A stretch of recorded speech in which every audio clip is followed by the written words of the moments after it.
Welcome to the Tech Egg. Don't get scrambled. Enjoy the video. In this video, I will show you how to change your Ford Ranger fuel filter.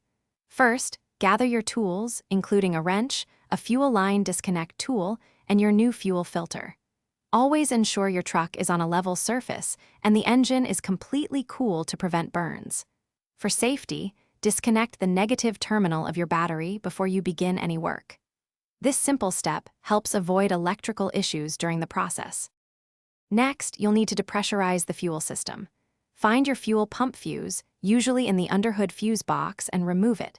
Then, start your engine and let it run until it stalls, which will relieve the fuel pressure. Now, using your specialized fuel line disconnect tool, carefully detach the fuel lines from both ends of the old filter.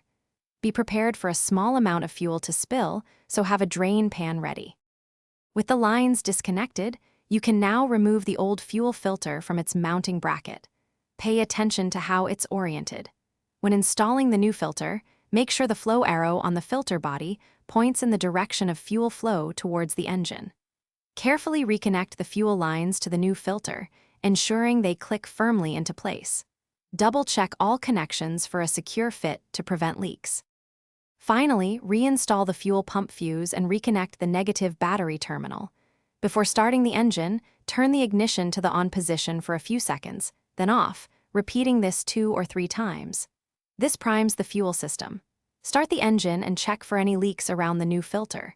Remember to check the description for a link to a fantastic book about money and other great deals. Thanks for watching. Thanks for watching. Consider subscribing if I helped unscramble your problems.